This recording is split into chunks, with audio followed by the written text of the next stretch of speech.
That is hardcore. This is hardcore shit. But for me, it gets harder and harder to resist. Hello, everybody, and welcome to Hardcore Horror with Mike and Brigitte. You know, I realized after listening to our last episode that it wasn't really the Crypt Keeper, it's more like a Crypt Leprechaun. Kind of sad. Oh, it totally is. But I couldn't stop laughing. Did y'all hear the podcast? Oh, I guess I should. So, anyway, this is Hardcore Horror with Mike and Brigitte. Brigitte! Hey, what's up? Sorry, I'm so excited. What are you doing? Man, so been working a lot, man. We got a lot of projects going on, and so we do have a couple people with us tonight. Who we got? So we have Michael Tanner Flynn. In the flesh. Hello, everyone. The flesh. Yes. Who else? And we also have my buddy that does special effects over here. We got Riff. Hey, nice meeting you guys. Hi, Riff. Hey. You guys seem familiar. Yeah, so we're all here in person together. In person, yes. Yeah, so we've had both of them on the pod in the past, but it was remotely, all right? audio. Yeah, we're all in different locations. Yeah.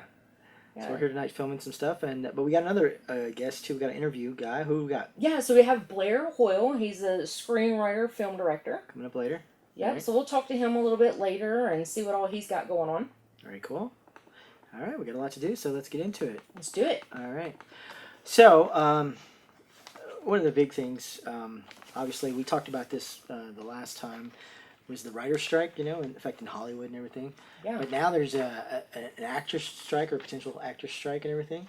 Obviously, doesn't affect low budget indie horror at all, But we just keep on going. It's a good time to make horror movies or indie films. So I didn't even know this was a thing. So there's like an actor strike right now. Yeah. At least they're going to be. So now, we talked about the writer's strike, yes. And we talked about them using AI.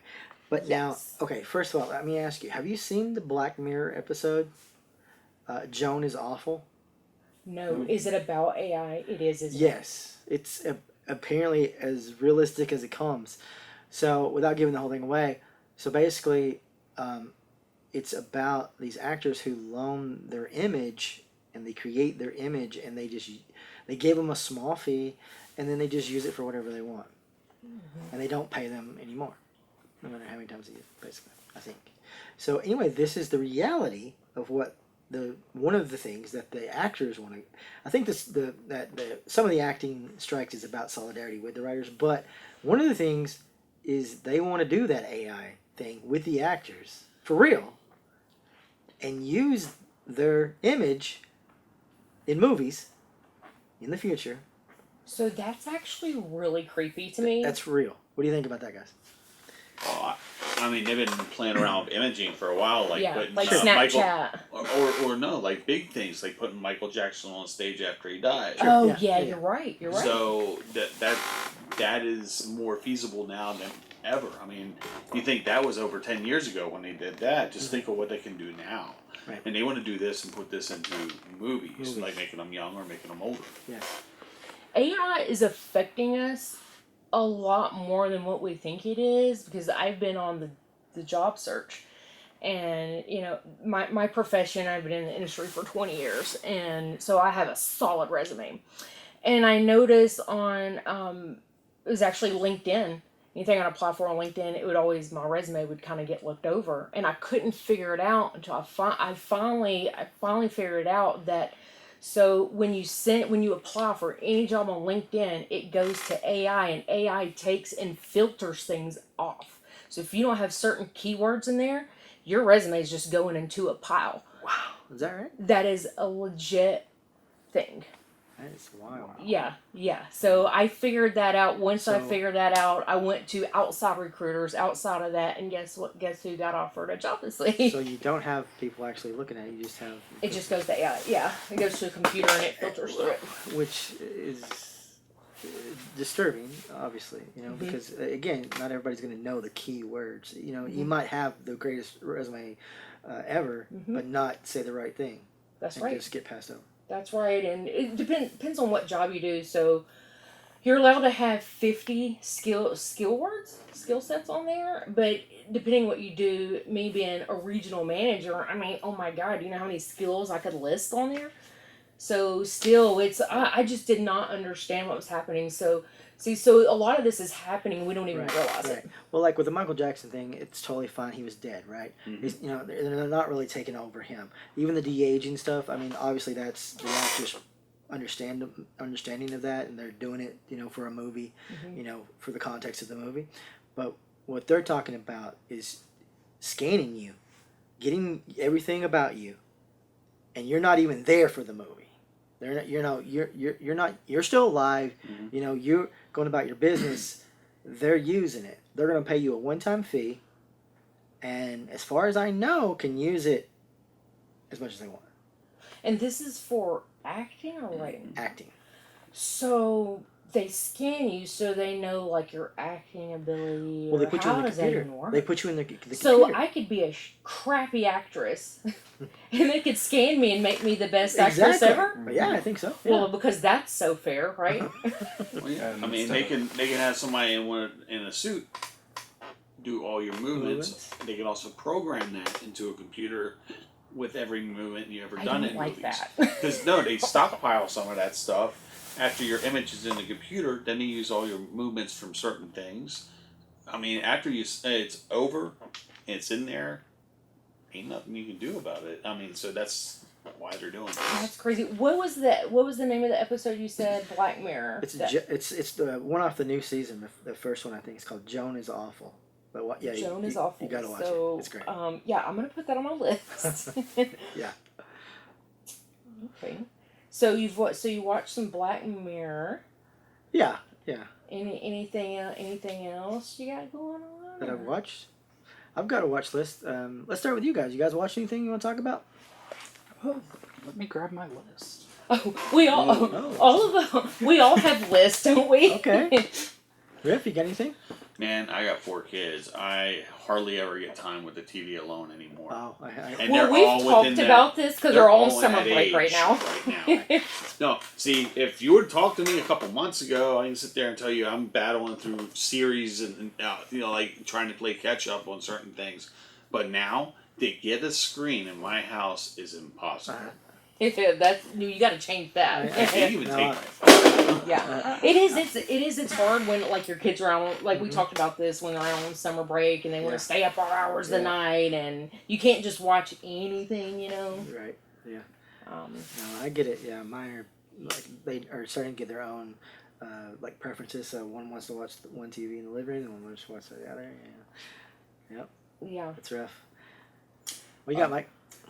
2 of the best movies I watched recently were Becky and The Wrath of Becky. Ooh, yes, that's on my list. The Wrath of Becky. Yeah. Yes. Okay. So good. Have you seen Becky? No, it's no. The Wrath of Becky's on my list, so I didn't. So you have to realize, watch Becky first. I didn't realize that was a spinoff. Yeah. So, Yes. It's the sequel. That's the sequel. Yes. So what did you like about it?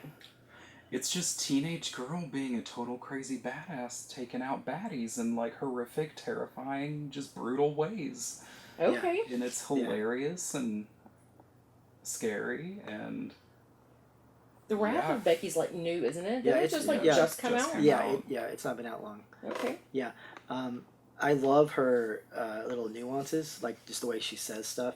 But yeah, she is very much just acts like a teenager, you know. That's full of rage, but understandably.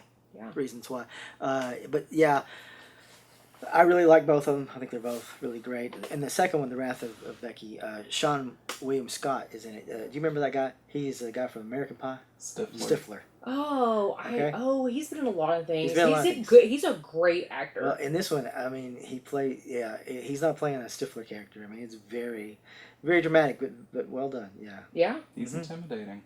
Really? So supposedly in reality in real life, he's like a really quiet, shy person. You ever heard that?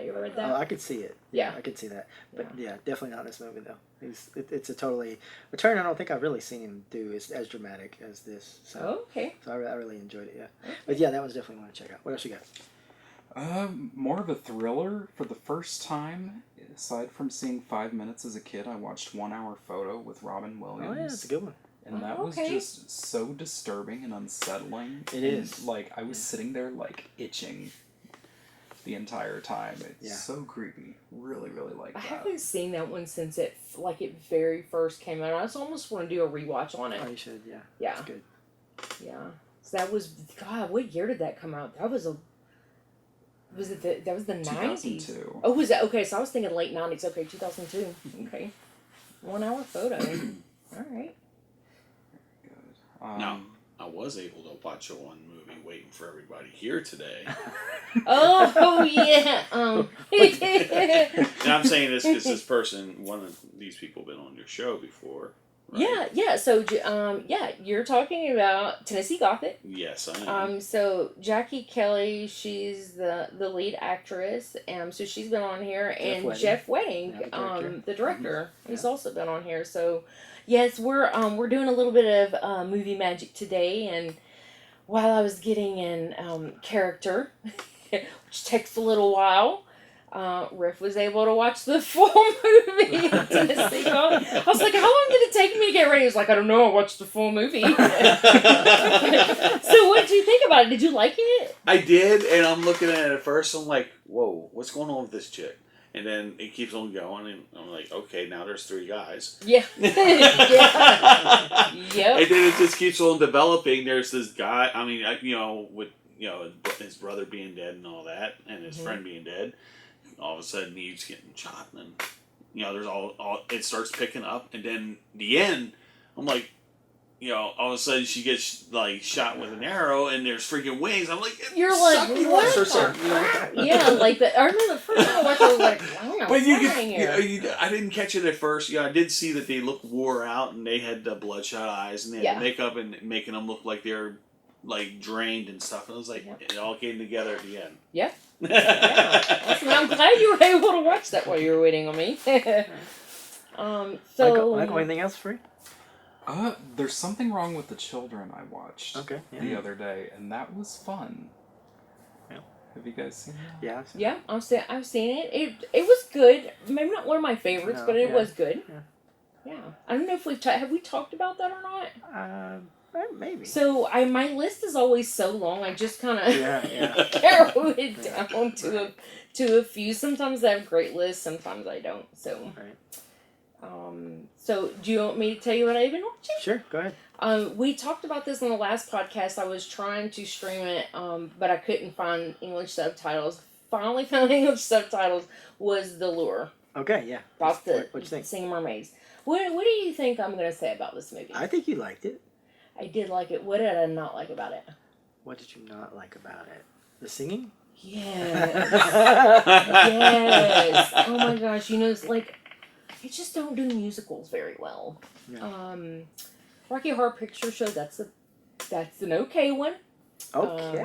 No, that's a great movie. It's a great movie. I can deal with the singing in this movie, but the movie itself, it was different. The lure is very, very different. I think so. Yeah, it's original. I did really like the movie. Mm-hmm. I just tone down the singing just a little bit. So you can stream that one right now on HBO Max. Okay. So let me see what else I have. So here, this is really embarrassing, and I'm going to admit this. So I watched a movie for the first time, and I'm ashamed that I'm actually saying this. The Purge. I've never seen The Purge. Because we talked about that. Yeah, we did talk about it. So I finally watched it. I didn't think that I was gonna like it, but I did. So you you watched part 1? Right? I watched part 1. Okay.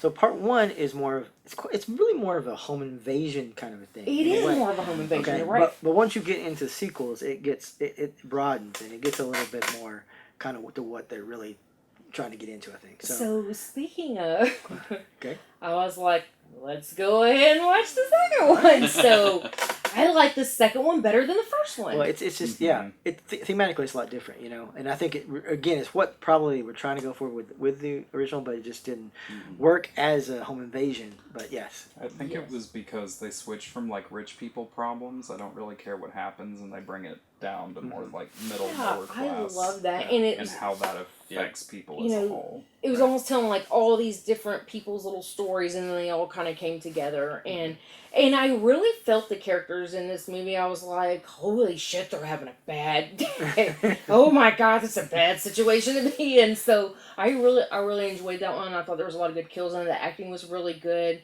I didn't see it coming. I thought they were all in the house, and I was like, "Oh, yay, everything's good." Oh no, it kept on going and getting crazier and crazier. So yeah, I really liked that one. I did a rewatch of one of my favorite movies. This is one of my top 5 favorite movies of 2019 was Big Top Evil. Big Top Evil, okay. Yes. We talked about this before. We have talked about it, and you know what? I've been saying this the entire time. I love this movie so much, but I caught myself on something, so I've been saying, there's never ever been a female killer clown except for Big Top Evil. But I went back and did a rewatch of it, and I was like, oh my god, she wasn't a killer clown. She was like an acrobat. Huh. So I've officially never seen a movie with a female killer clown in it.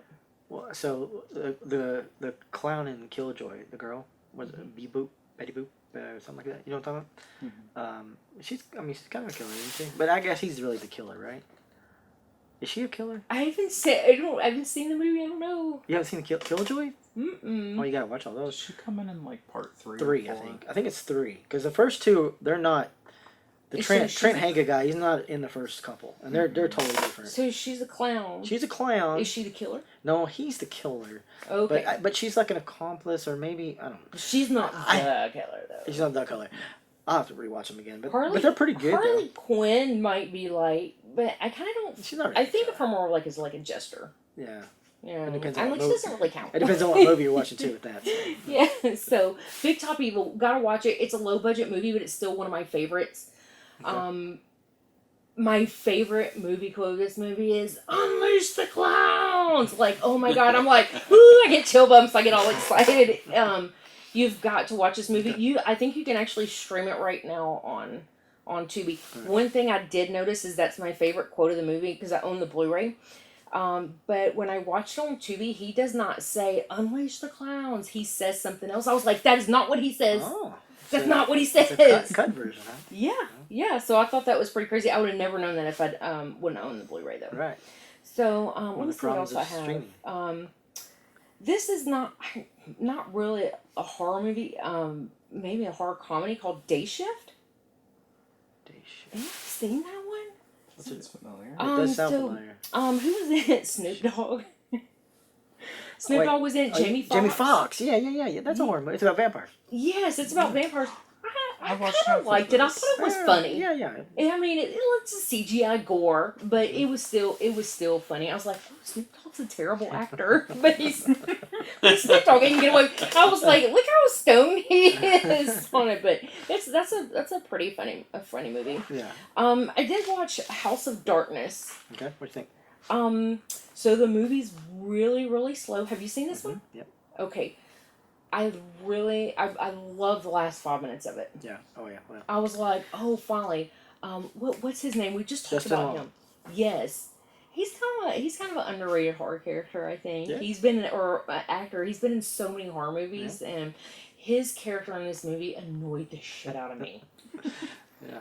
I was this one in Barbarian. Yeah. Oh, and it's so slow, and I was like, what's happening? Like, I couldn't figure out what was going on. But the last 5 minutes, there's some. I won't even tell you guys so you can watch it. But there's some the 5 minutes. It's the payoff is good on that one. Yeah. So, that might be a good one to check out. And so here's last one I have is called Clock. Clock. Mm-hmm. It's I think it's a Hulu movie. Okay. And it's about a woman who she's getting a little bit older, not quite hit menopause yet, but Clock is I saw the trailer. I haven't seen it. Yeah, so it's decent. It's different. Okay. I mean, it's different. Nothing like that's ever been done before. It's hard for me to filter through some of those because there's so many horror about pregnancies and babies, you know what I mean, like that, the being born part. So I was like, I don't know if it's gonna be good or not. Yeah, it's not really about a pregnancy. It's more about she's getting ready to hit menopause, and she's never really wanted children. She didn't think she could have them. She thought it's all mental, and her biological clock is ticking. Right. And I mean, Pretty good. it was okay. It was all right, but.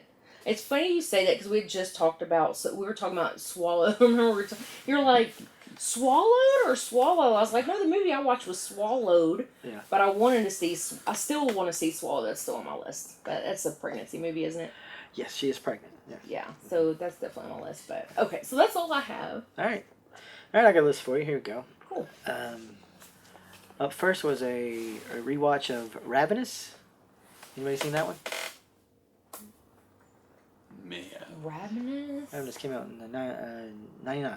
Oh, wow. So it's a little bit older then. So what's it about? So it's got, let me see, Guy Pearce is in it, David Arquette's in it, Jeremy Davies, quite a few people that you probably I was going to say, seen. it's got like some big name actors in there. Yeah, so in a remote military outpost in the 19th century, Captain John Boyd and his regiment embark on a rescue mission which takes a dark turn when they are ambushed by a sadistic cannibal. Oh, wow, okay. Mm-hmm. So did you like this movie? Well, this is like the third or fourth time I've seen it. Oh, so it's a rewatch. Yeah, it's a rewatch. Yeah, it's a really good movie. It's tonally kind of weird because the music, like, it's not like ominous, you know, but we're dealing with some dark themes here for sure. But it's about this group, and they're out there, and this guy just kind of comes up, and it looks like he needs help, you know, and he's like, I was out here and we were stranded. And we were like forced to eat cannibal, you know, to eat each other, forced to have, you know, to undergo cannibalism, and then like he takes them to, because he said two of them are still alive. He takes them out there to find the two people, but it turns out he already ate everybody anyway. Oh, wow! But it's pretty good though. I think you like it. I mean, again, it's not. Like a typical movie, because like some of the music is more happy sounding in places, where it's like, well, this doesn't really fit right exactly, but yeah, be good. But it's not a comedy though. Yeah, it's definitely a drama.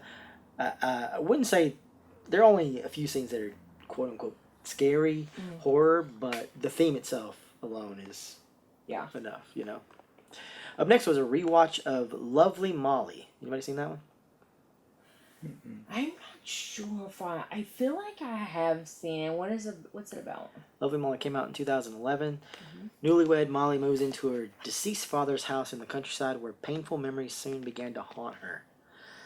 This was directed by one of the directors of Blair Witch Project. I think I have seen this like when it very first came out, but I don't remember a lot about it. Well, it's really good. I like it. It's basically just a meditation on like addiction and mental illness, really. So she moves in there and she starts hallucinating all this shit and just kind of goes batshit crazy. It's her and her husband, and he doesn't really know how to deal with her because she's just going wild, and it culminates into.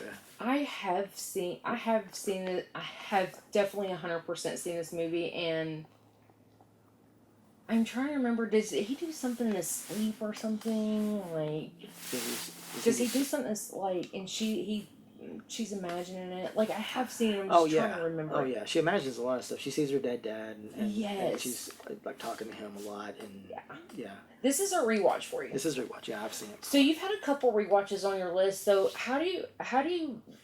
Sometimes I'll be like, hey, I want to go and rewatch this. How do you decide what you're going to watch for the night?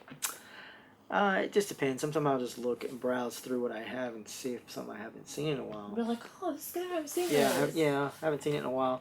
You know, or something brings it up. You know, I'll see something on maybe social media or something about it. Like, oh yeah, I haven't seen that in forever. You know, just something jogs my memory about that movie specifically. Yeah. And I go, oh, I haven't seen that. That's kind of how I do. I kind of do the same thing. Yeah. Speaking of another rewatch, Practical Magic. Yeah. Oh yeah. Wow. Yeah. Okay. I haven't seen that one in a while. Not really horror, I guess, but you know, it's about witches. Yeah, it's not. It's is it Nicole Kidman? Nicole Kidman and Sandra Bullock. That's right. That's right.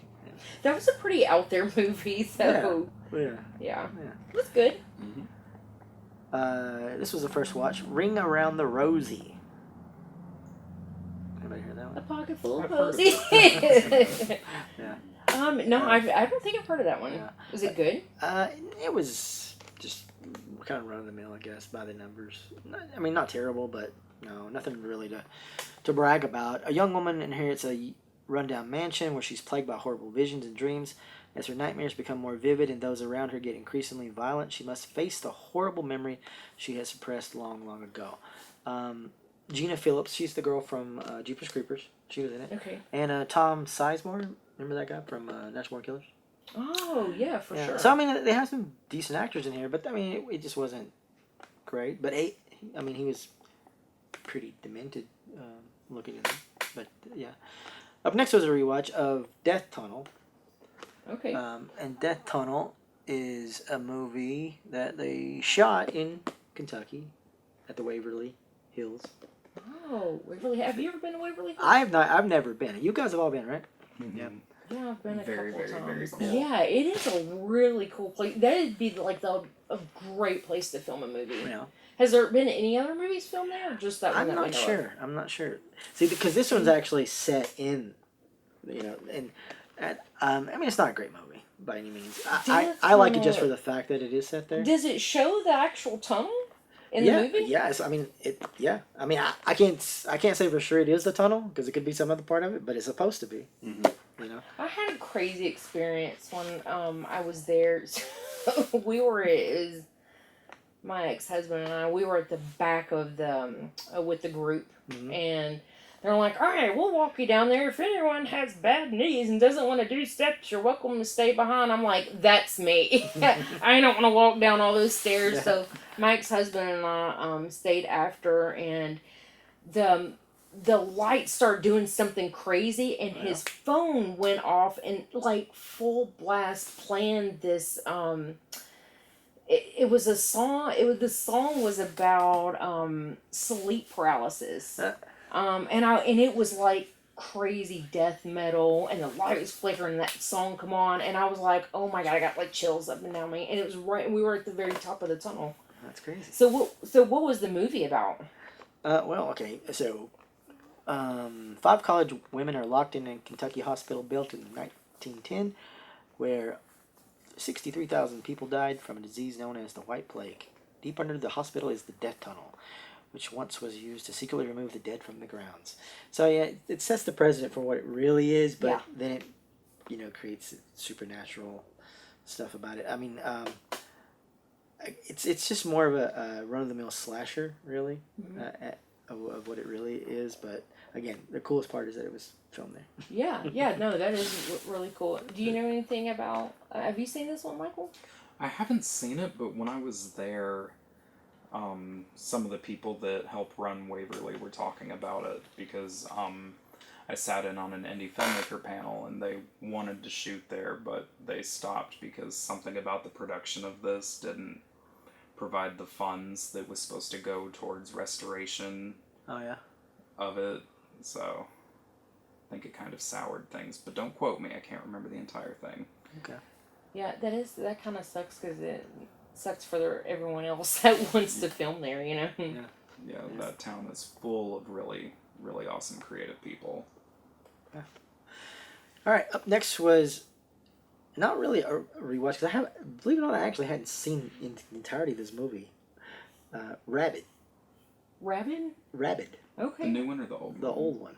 Okay, that's what I was going to ask you. Which one? I've actually seen the new one. I've seen most of this one, but I don't think I ever really just sat down and watched the whole entire thing before. So I knew what it was about and everything. I knew the gist of it, but I really hadn't just sat down and watched the whole thing. So I've also seen the new one, but I haven't seen the original. So are they like a lot alike? Or not really? Well, I mean, they are, but they're not. I mean, it's not like it's shot by shot or anything, and it's not the same exact. Is it the same director? Or... No. No. Okay. This was Cronenberg. Okay. Did you like it? Yeah. I liked it. I like it a lot.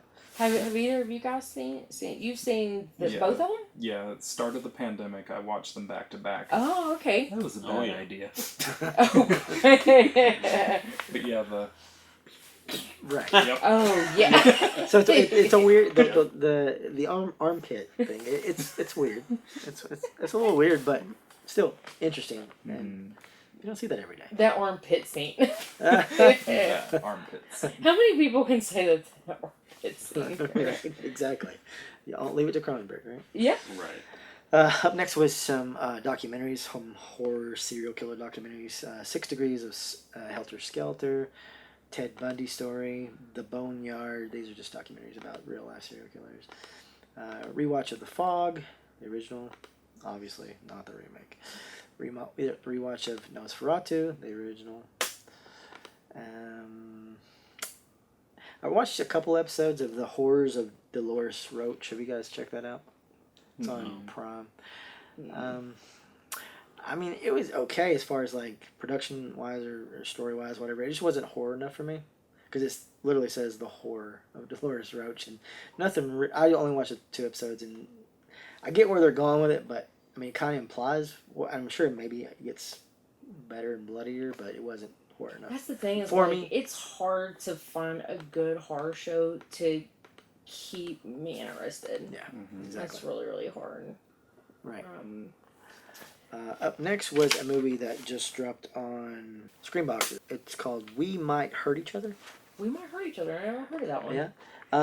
That's not the original title. I think they've named that, for American audiences, but it is a Lithuanian movie. It's a Lithuanian slasher movie. Pretty decent. Pretty decent little slasher. A lot of good gore and stuff. Not bad at all. Worth checking out. Of course, Wrath of Becky, we talked about that already. And The Hills Run Red, that was a rewatch as well. That's a pretty good one. I like that one. Up next was Kill Her Goats. Oh, Kill Her Goats. I just bought that That's today. what I thought. Yeah. So we went on an adventure today. We went to this really gnarly video store that Michael told me about. So we just went on a big adventure and drove there. And I bought like 10 movies, but that was one of the movies that Michael watched. So don't give me any spoilers. Well, okay. Well, I will say that, the marketing, I actually was tempted to buy this movie many times, seeing it on social media because it was marketed to me heavily, because it has great posters and just a great look. The trailer is actually really good too. Mm-hmm. But it's weird because if you watched his first movie, the director Muck, it's weird because it actually starts out in the middle of a story, and you're like, what the hell is going on right now? And I think he was supposed to make a trilogy of that, but it just didn't happen. So I don't know. I think I can't give him direct kudos as a director. I think he's a terrific marketer, so I'll give him that. The movie, the presence of the movie is fantastic. And that might be all I'll say about it. But believe it or not, this guy who directed these movies, he is now directing a remake, an official remake of The Return of the Living Dead. What? Yes. Are you serious? So something worked out for him. Something, yeah. I mean, I like I said, with the marketing that he did, I'm sure it was pretty successful. Man, it's all about the marketing. So I did see the trailer and I was like, oh, I've had that movie on my list because the trailer did look really good. Yeah, I mean, there's stuff there. It's just it needs to be worked on. Okay, all right. Absolutely. Up next was a rewatch of Young Frankenstein. Anybody seen that one? Oh, I haven't seen it forever. I love that movie. I love that movie. It's fantastic. Yeah, that's a really good one. One of the best horror comedies ever. I did a watch of Were-Deer today. Now, we're going to talk to Blair later on. That's one of his movies. It's on Tubi. Okay. Yeah. Max and his girlfriend Hannah travel to the backwoods to spend Christmas with Max's eclectic family. When Hannah gets bitten by a deer, strange things begin to occur when the winter moon is full. So, this is a horror comedy, obviously. But yeah, it's pretty fun. It's pretty fun. I feel like they had a lot of fun making it. And the last thing I watched today was a little film that dropped on Shudder called Quicksand. It's about this couple that they travel to a remote country, and these people start chasing them, and they get stuck in the quicksand. And so it's this couple. They're like going through a divorce, but they kind of get stuck together. And so it's hard for me to imagine, like, so the entire movie is based off of them in quicksand. Not all of it, but there's a lot of it. Yeah, a lot. So quicksand's pretty damn slow. Like, I'm sitting here going,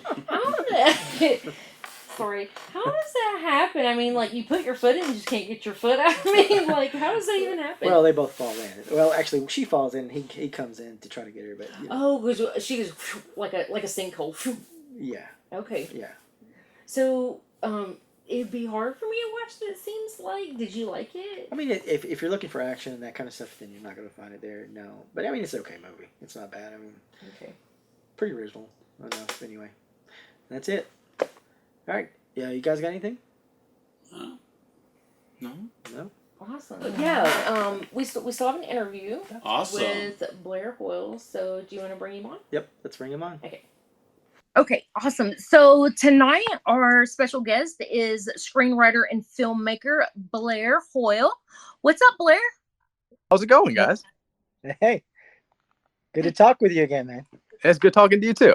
Yeah, so you guys ran into each other at, was it FrankenCon? FrankenCon, yes. Okay. Yeah. Awesome. But now you're not from the area. Tell us where you're from. So I'm from North Carolina originally, and since then moved to Austin, Texas, and now I'm just kind of a resident of the continental United States. I'm always somewhere different these days. Yeah. Wow, that's crazy busy then. I try to keep pretty busy. All right. Very cool. Well, they just announced that FrankenCon 3 is coming, so if you come back next year, maybe we'll hang out again. I hope so.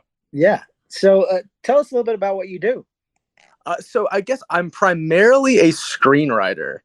That's how I describe myself, I guess. But I've been doing a lot of acting more recently, and I've directed a couple movies here and there as well. But independent filmmaker is the blanket term that I tend to use to describe myself. Okay. Right, very cool. Jack of all trades. You do a little bit of it all. I try. So how did you get into like the acting part? So I went to film school learned how to be a filmmaker, took one acting class, and then years went by and I never really acted in anything. And then a friend of mine from film school asked me if I would act in a movie that he was directing, and I apprehensively agreed to that. And that just sort of snowballed into other acting roles. And I've just been doing that pretty consistently for the past couple of years. And I've never auditioned or attempted to like pursue acting seriously. It's just kind of happened that way. It just kind of happened. So it means you're a natural. Well, some people would disagree with that, but okay. Oh no, I totally get it. So tell us about some of your movies, some of your films. So I kind of run the gamut. I usually work within the horror realm. That's where I feel most at home. Happy Endings Are a Rarity is the first movie that I consider like mine, I guess. I think it's my first like real movie. And I was the writer, co-director, producer, did basically everything you can do on a movie on that one. And yeah, that one's like my baby still. But I directed a segment of a movie called 13 Slaves Till Christmas that kind of got a lot of attention over the past couple of years. We shot it during COVID, so it was in Fangoria, and it made the media rounds. And then I acted in a movie called Where Dear that is kind of this like surprise to be success. It's a spoof of Hallmark Christmas stories. And then I just acted in a movie I wrote titled House Among the Trees that I'm pretty excited about, that will be premiering at a festival later this year. Those are the big ones. Very cool.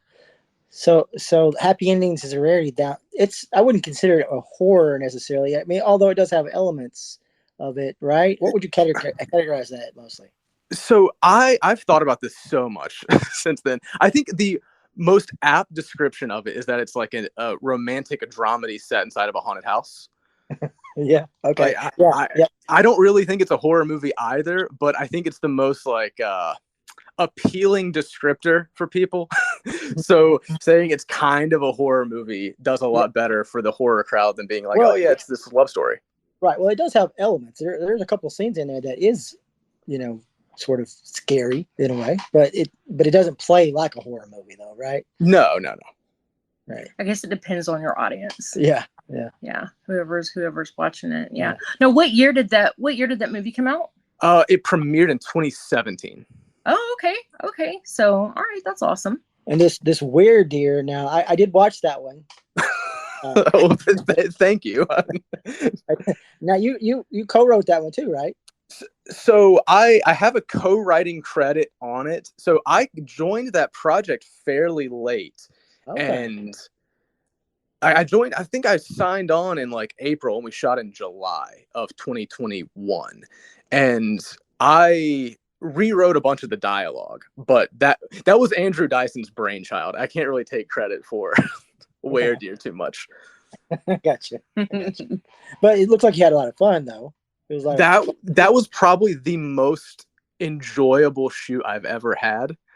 We shot it over like 4th of July week. I think it's like a 6-day shoot.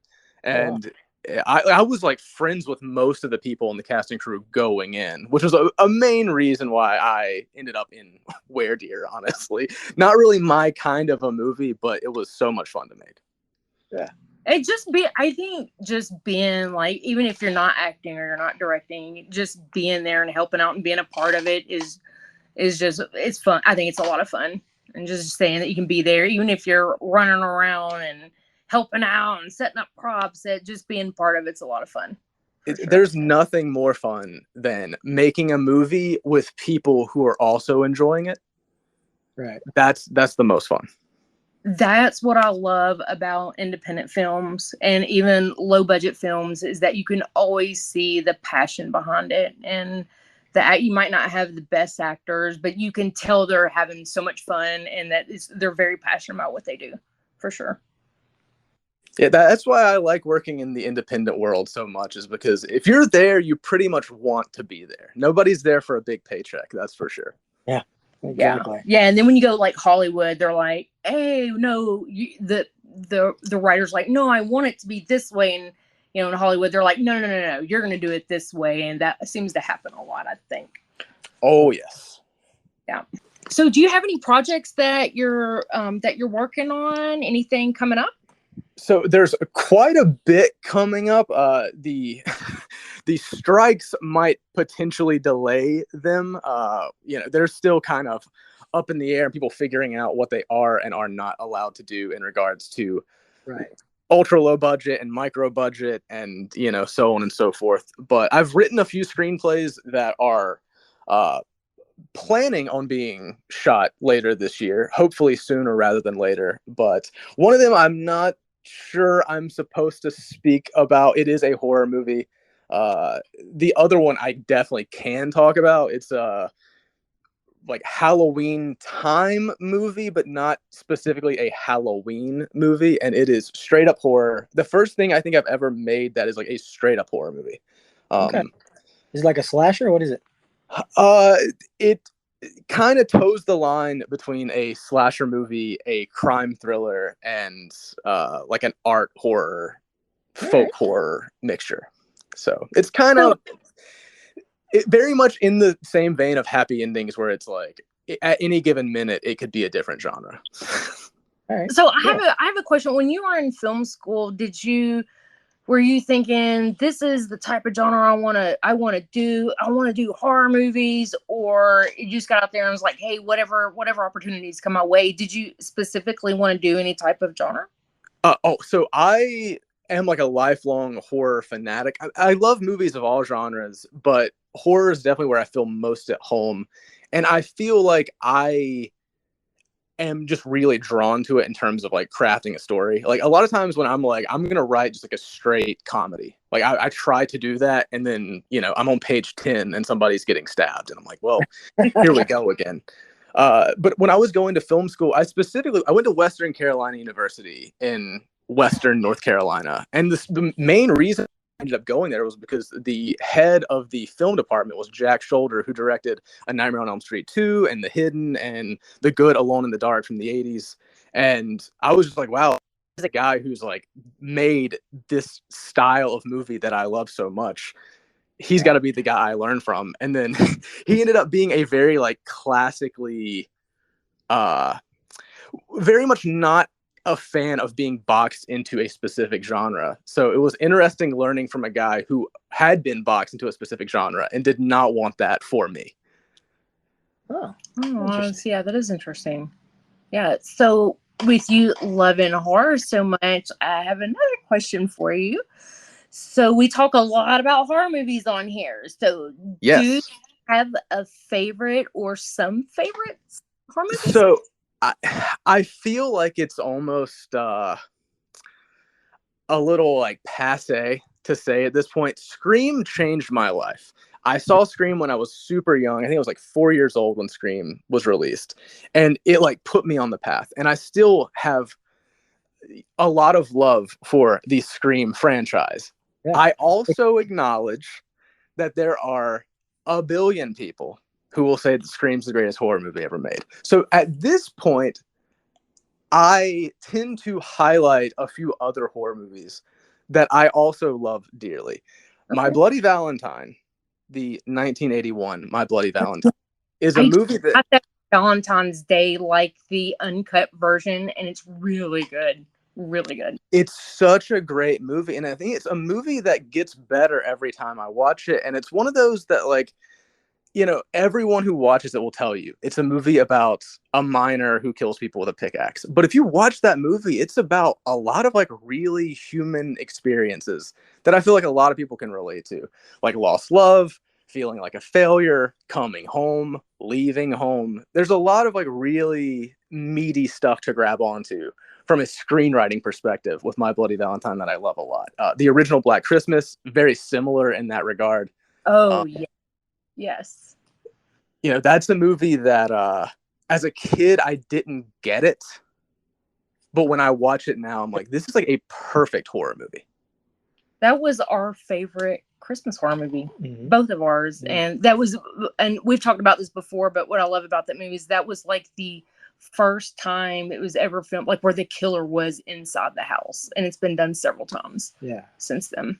Oh, it's so influential. Like if you watch it now, you can see like, oh wow, like yeah, there's a reason why John Carpenter saw Black Christmas and was like, I'm gonna do this with Halloween.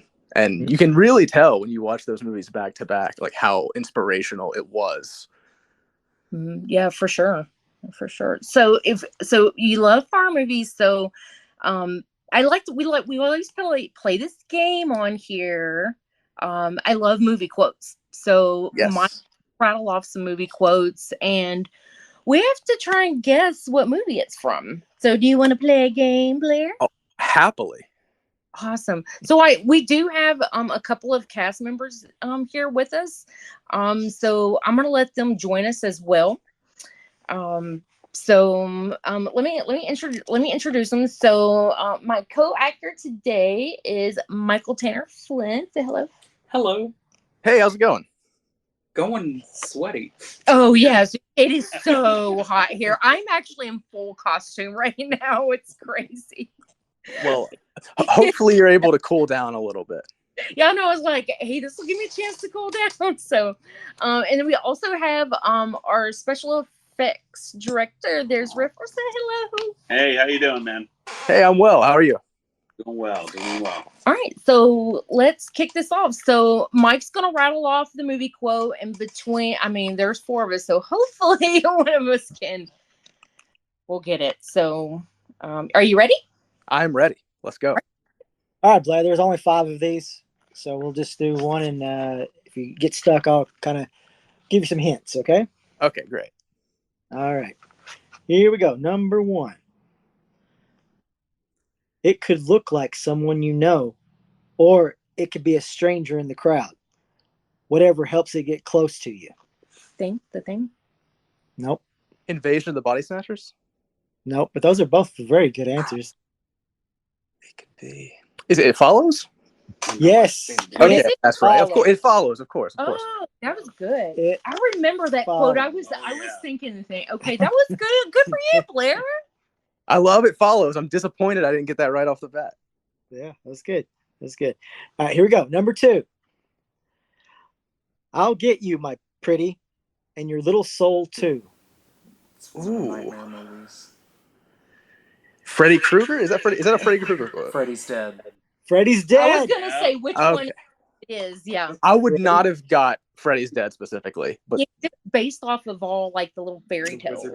Yes. Yep. Yes. Yeah. All right, good. All right, great. Here we go. Number 3.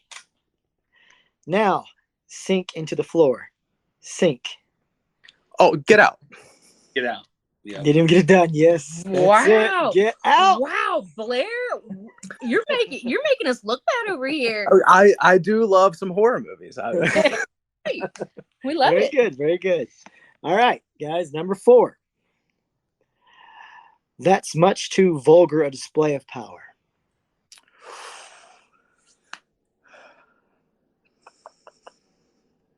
I don't even recognize that one at all. I will say I'm blanking on this one.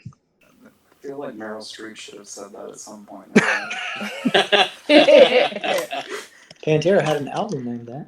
Oh, that is awesome. Anything, Riff? No, not on this at all. That's much too vulgar So- a display of power. Give us a decade. Now, you mean give you like a set the scene? Yeah. So this drawer pops out, Mhm. and the guy says, "Did you do that?" The Ghostbusters? And do it again. Oh. Says, "Do it again." He goes, "That's much too vulgar a display of power." You're kind of all over it. Decade is the 70s.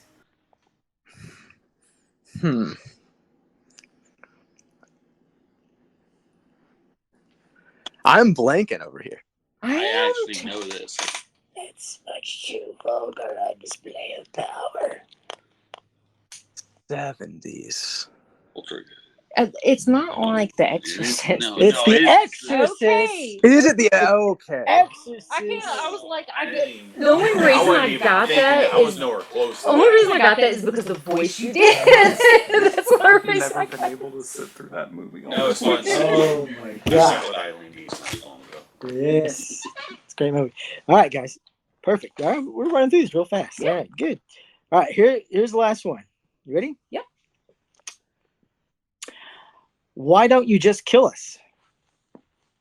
You shouldn't forget the importance of entertainment.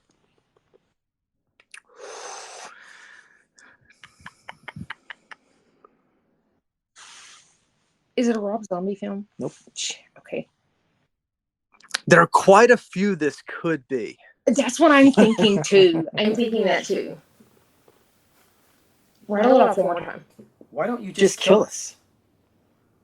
You shouldn't forget the importance of entertainment. What decade? The 2000s. Okay, that's why I feel like it was newer. Well, to be fair, the 2000s is the one I'm references, but it is a remake of a movie from the 90s. Ooh. Ooh. Now I feel like I should really know this one. A 2000s remake of a 90s movie that deals with like snuff-esque. I feel like you're getting there, Blair. Okay, what would it be? I feel like it's gonna be obvious whenever you tell me. Like, It of is. course. Yes. Kind of some voices you could do again. No voices for this one. Shoot, I cannot believe I can't think. I should give it away a remake from the 90s. A remake from the 90s. But there's only one remake. It's not a huge franchise, right? Nope, no franchise. Okay. So that should be easy. Actually, the director of the one from the 90s directed the remake. Whoa. Now I feel like I should really know this. Me too. A 90s movie that was remade by the same director. Okay, guys, anything? anything? It was, but the original movie was not an American. Funny Games. Funny Games.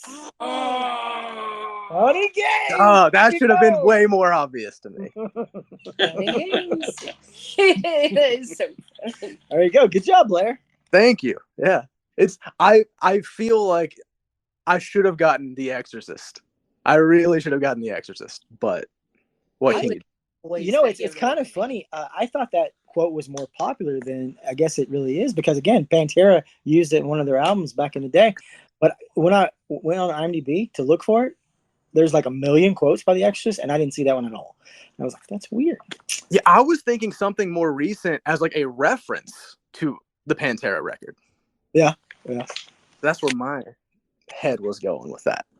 Yeah, that was good. Like, Blair, you killed it. I try. I watch a lot of movies. I watch a lot of movies too, but my brain seems to delete some of those files sometimes. Oh, yeah. Yeah. It happens. People pick up. Yeah, I understand that. Yeah, awesome. Well, I really appreciate you coming us on and talking to us tonight. Like, I have a couple more things for you. So, of course, out there, if they wanted to find any of your films, are they streamable, or can you purchase them anywhere? So, pretty much like Tubi's great. Some are on Amazon Prime. Happy Endings is currently only on Blu-ray. We're working out streaming stuff with that currently. House Among the Trees premiering at an unnamed Tubi festival later this year, and then that'll be available on all the platforms and whatnot. Probably first quarter 2024, unfortunately, nature of the beast. And yeah, but I would watch, stream on Tubi is probably the best option, just because, Amazon charges money. Yeah, Tubi. Tubi's like my go-to for sure. Tubi's great. Tubi treats filmmakers very well, just so everybody knows. That's true. Yeah. That's awesome. What about so I know you guys met at a horror convention. Do you have any conventions that you're planning on attending in the remainder of 2023? Anything? So I'm hoping to do a few throughout the rest of the year. Nothing currently planned. So a movie that I worked on titled Phantom Fun World is premiering in August at Horror Hound Weekend in Indianapolis. I'm hoping I'll be able to be there to hang out with my fellow crew members. And then after that, I feel like Mad Monster in September in North Carolina, I might be at. And then who knows? I might pop up here and there. What about you guys? Anything on the docket? I have a ton of things. August is pretty busy. I have the first week in August, I'll be in Georgia at the Horror and Popcorn. And then later on in August, I can't remember the dates off the top of my head, I'll be at nope, that's the one you just went to. I'll be at CreepyCon in Knoxville. Nice. Yeah. I didn't know there was another horror con in Knoxville. Yeah, it is. It's not really movie based. I mean, they're doing a little bit more movie stuff, but it's mostly just a lot of horror vendors, like tons and tons of horror vendors. Yeah. Yeah, that one's all kind of about like the killer clowns. I love it. I was like such a little kid. I was like, oh my god, look at all the clowns. So we got that. What about social media? Where can we find you on social media? I am at Blair_Hoyle on everything except for Blue Sky, where I'm just Blair Hoyle because they won't let me use an underscore. Oh, okay. All right. That's awesome. So yeah, so everybody's got to look up Blair and go and follow him and check out his stuff on Tubi. And what about your movie that you have on Blu-ray? Can you do you have a website or anything? Yeah, if you just Google Happy Endings Are Rarity Blu-ray, it'll take you directly to the store and purchase it directly from me, and I will ship it out to you directly. Okay, perfect, man. I really appreciate it. It was so great talking with you. Yep, it's so great talking to you guys. Yeah, we appreciate you coming on, man. Of course. Thank you guys so much. All right, thanks. All right, man. Well, take care for now. You too. Bye. Bye. Bye. All right. Blair Hoyle. What? Wow. Wow, he Pretty is cool. so busy, and he really is here and there and everywhere. Yeah, very energetic. I feel like he really is passionate about indie filmmaking. Yeah, for sure. Yeah, for sure. He's fun. As hopefully we all are. Hopefully we all are. Me lucky charms. So, all right. Well, that's all I got. You got anything else? You got anything coming up you want to talk about, Mike? Nothing to talk about yet, but I will say I got some art back for a new project, and Notorious Impressions, if you have a drawing that you need, she's awesome. Okay. Cool. All right, cool. Riff? Oh, I got a small thing I'm going to do in Dallas next week, and then in September I'm supposed to go to I'm trying to think of where it is. It's up close to Ohio, and we're supposed to be doing a small 10-minute film as a teaser. Okay. To try to give to someone. Very cool. So okay, and in Dallas, you're going to the Clapper. Clapper is a social media app that is 3 years old, and they asked me if I would please come down, and I'm going to be there. And I mean, that's a pretty big deal. Yeah. I've been pushing it for other creators to go down there too, so it's going to be a big event. It's not just going to be 5 people. So it's going to be people from all over the country, and actually people from all over the world are going to be there. Very cool.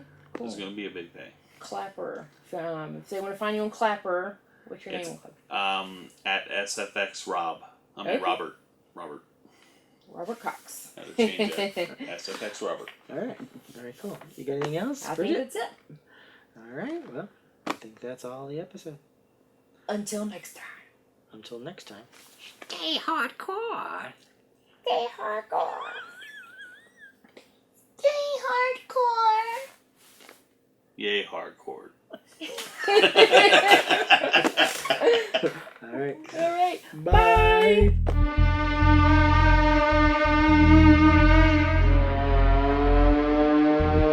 Wow. That's hardcore. Nothing harder. Hardcore Horror with Mike and Bridget is a part of the Tennessee Horror Podcast Network.